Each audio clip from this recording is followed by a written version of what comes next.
जिनैथि जतिन इस्लारि गोसोखां जोलुर ट्रफी बादायलायनाया मैयानिफ्राय जागायजेनबाय।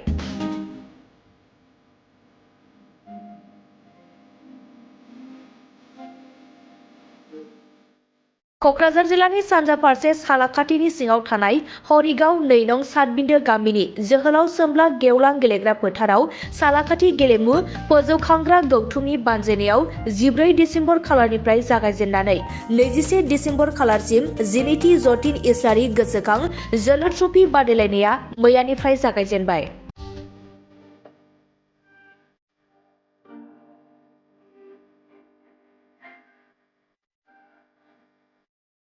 बेखेवजेननाय गेलेनाया सालाकाथिनि एनटिपिसि एफसि आरो आमगुरिनि सेगनेन्ट एफसिनि गेजेराव जायो आरो सालाकाथिनि एनटिपिसि एफसिआ आमगुरिनि सेगनेन्ट एफसिखौ फेजेनना देरहासार जानो हायो। जिनैथि जतिन इस्लारि गोसोखां जोलुर ट्रफी बादायलायनायाव गासै मोन 8 हानजाफोरा बाहागो लादों। जायफोरा जिनैथि जतिन इस्लारि गोसोखां जोलुर ट्रफी बादायलायनायाव देरहासार जानो हागोन बे हानजाफोरनो सेथि बान्था महरै 40,000 रांजों लोगोसे ट्रफी आरो नैथि बान्था महरै देरहासार जाग्राफोरनो 25,000 रांजों लोगोसे ट्रफी होनाय जागोन।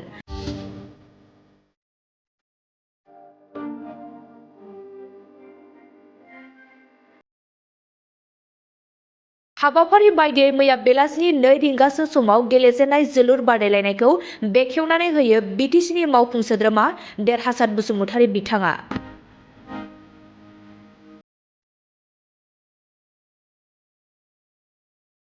बे हाबाफारियाव बिटिसिनि गेलेमु बिफाननि मावफुं सोद्रोमा लोमस्राव दैमारी, बिटिसिनि एमसिएलए धनेश्वर गयारी, अल आसाम फुटबल एसोसिएशननि नेहाथारि डक्टर सांग्रां ब्रह्म, बिटिसिनि डिपुटि सेक्रेटारि राजेन्द्रनाथ ब्रह्म, रुंसारि जतिन इस्लारिनि नखरनि सोद्रोमाफोर, खुंफुं आफादनि आफादगिरि रहेन रयजों लोगोसे सोद्रोमाफोर आरो ओनसोलनि जोलुर बादायलायनायखौ नायनो मोजां मोनग्रा रायजो राजाफोरा बाहागो लादों।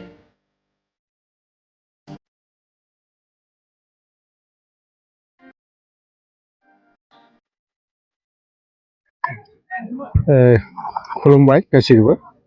ओमफ्राय दा 12 जतिन इस्लारि मेमोरियल फुटबल ट्रफी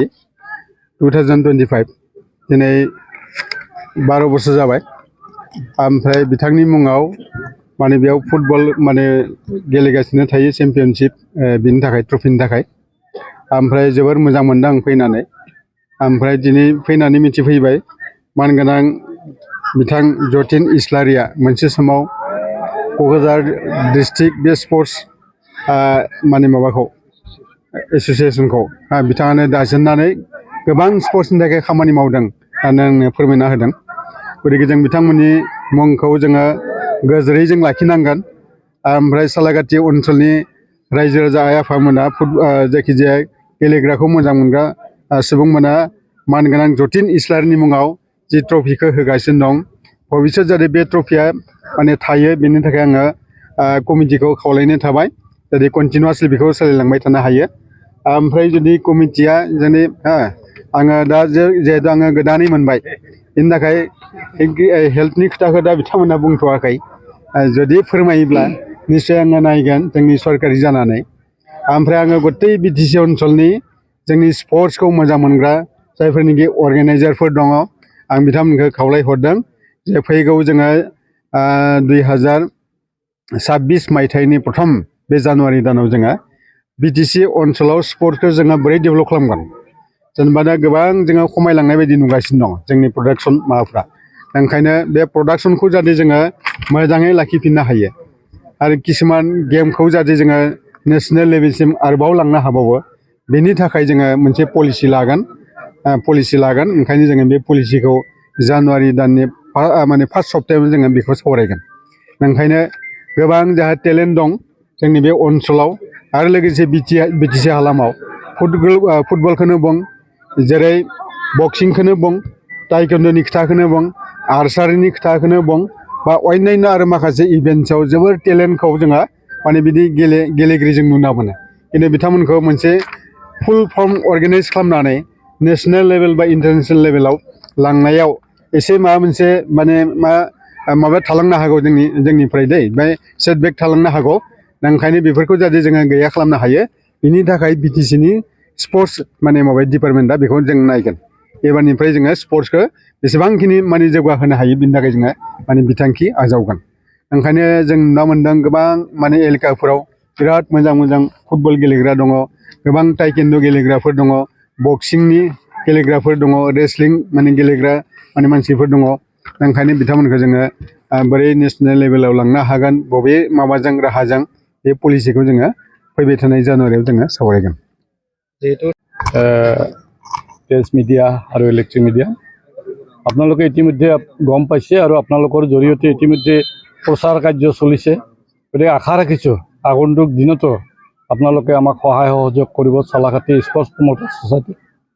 কাৰণ আপোনালোকৰ জৰিয়তে ৰাইজে গম পায় এইটো আমাৰ 12তম Jatin Islary memorial football tournament এইবাৰ 12 বছৰ আমি হ'ল গতিকে আমি যেনেকৈ খেলাটো দিব লাগিছিল এই বছৰ খুব খৰখেদা কৰি দিব লগা হোৱাৰ কাৰণে কাৰণ আমাৰ যিজন প্ৰতিষ্ঠাপক সভাপতি আছিলে তেওঁ যোৱা হেৰিত কেইদিনমানৰ আগত তেওঁ মৃত্যু হ'ল আৰু তেওঁ মৃত্যু হোৱাৰ কাৰণে আমি খৰধৰ কৰি আমি নতুন কৰি কমিটি গঠন কৰিব লগা হৈছে আৰু সেই দায়িত্ব প্ৰেচিডেণ্টৰ ময়ে পালোঁ গতিকে মোৰ তেনেকৈ অভিজ্ঞতা নাই তথাপিতো আমি যেনেকৈ নহওক আগবঢ়াই লৈ যাম বুলি ভাবিছোঁ আৰু আমাৰ এই বছৰ ইয়াত 8টা টিমে জইন কৰিছে 7টা গেম হ'ব আৰু 21 তাৰিখ অহা 21 তাৰিখে চূড়ান্ত খেলখন হ'ব এই চূড়ান্ত খেলত যিটো চেম্পিয়ন হেৰি হ'ব টিম হ'ব তেওঁ 40,000 টকা পাব ৰানাৰ্ছ আপে 25,000 টকা বেষ্ট প্লেয়াৰ 2,500 আৰু বেষ্ট গলকিপাৰে 2,500 টকা পাব গতিকে আশা ৰাখিছোঁ ৰাইজে ইয়াত দলে দলে যোগদান কৰিব আৰু আপোনালোককো অনুৰোধ জনাইছোঁ আপোনালোকৰ জৰিয়তে মিডিয়াবিলাকৰ জৰিয়তে যাতে সকলোকে তাৰমানে আহ্বান জনায় সেইটোৰ কাৰণে আপোনালোককো ধন্যবাদ থাকিল আৰু আজি ইয়াত আহি উপস্থিত হোৱাৰ কাৰণে বিশেষভাৱে মই আপোনালোকক ব্যক্তিগত ফালৰ পৰা বা প্ৰমোটাৰ ছ'চাইটিৰ তৰফৰ পৰা ধন্যবাদ জনাইছোঁ থেংক ইউ আমাৰ ইয়াত গোটেই কোকৰাঝাৰ ডিষ্ট্ৰিক্টৰে যিখিনি আমাৰ কোকৰাঝাৰ ডিষ্ট্ৰিক্টৰ লীগ খেলে সেই লীগ খেলা টিমবিলাককে লোৱা হৈছিল আৰু কি আজি প্ৰথম হিচাপে ইয়াত হৈছিল আমাৰ এই NTPC টিম আৰু আমগুৰি চিগনেল আফাত গতিকে ফাইনেল মেচ এতিয়া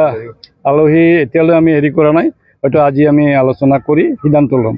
তাৰমানে সময়ে আমাৰ খুব তাকৰ 4 তাৰিখে নতুন কমিটি গঠন কৰা হ'ল 8 তাৰিখে আমি আলোচনা কৰিলোঁ আজি 14 তাৰিখে আমাৰ খেলখন অনুষ্ঠিত কৰিব লগা হৈছে সেইকাৰণে কিছু আমাৰ মানে সমস্যাও হৈছে আশা ৰাখিছোঁ আপোনালোকৰ সহায় সহযোগ ৰাইজৰ সহায় সহযোগত আমি খেলখন যাতে সুচাৰুৰূপে পৰিচালনা কৰিব পাৰোঁ আৰু ধন্যবাদ থাকিল खोब गोजोननाय मोनदों जतीन इस्लारि बिथाङा बयजोंबो मिथिजानाय मुं फुटबल जगताव क'क्राझार डिस्ट्रिक्ट स्पर्ट्स एस'सिएशननि गायसनगिरि गाहाय नेहाथारि आरो बिथांनि मुङाव जे नैबे फुटबल ट्रफिखौ खुंदों बियो खोब बाख्नायजाथाव आङो सालाकाटि स्पर्ट्स प्रमोटार ससाइटिनिसिम जोबोद जोबोद साबायखर बावदों बिथांमोनहा देग्लाय क'क्राझार डिस्ट्रिक्टनि जाय हानजाफ्रा डिस्ट्रिक्ट लीग गेलेदों बिथांमोनखौ लानानैनो नैबे ट्रफिखौ फाथिदों आरो बिनि थाखायनो जोंनि जायगानि जोंनि ओनसोलनि गेलेगिरि बिथांमोनहा गेलेनो थाखाय सुजुग मोनदों आङो खोब गोजोननाय मोनदों बिथांमोनहा रावनिबो बाहेरानिफ्राय स्टेटनि बाहेरानिफ्राय हायार लाबोआलासेनो गेलेफैदों बियो जोंनि थाखाय खोब मोजां लक्ष्य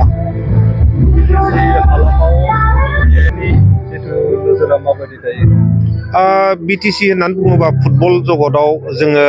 बाख्नायनांगोन मानो होनोबा मोनसे लिडारशिपखौ लाबोबाय थादों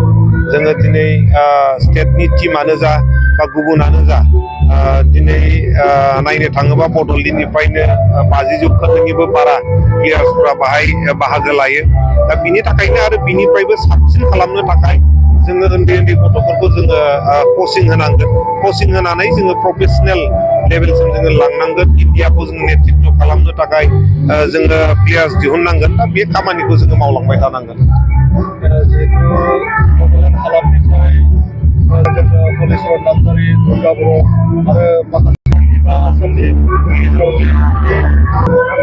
आं बेखायनो जेरावबो थाङा माने मेल मिटिङाव आङो बुंबाय थादों हलिचरन नार्जारी बिथाङा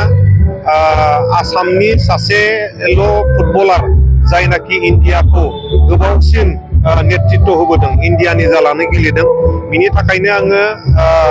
गासैबो MLA मन्त्रि EM बिथांमोनखौ लोगो मोनदों लोगो मोनबानो सावरायदों बिथांनि थाखाय आसाम गौरब बान्था होनांगौनि थाखाय जाहाथे आसाम सरकाराव बिथांमोना नारसिनो आं बिनि थाखायनो खावलायदों आरो आंबो आसाम फुटबल एसोसिएशननि जानानै बिथांनो आसाम गौरब नङाबा पद्मश्री बे मोननैनि भितराव मोनसे एवार्डखौ देग्लायनो होथारनांगौ बा होनायनि थाखाय रिकमेन्डेसन खालामनांगौ होननानै आं बयखौबो गुरैयै खावलायदों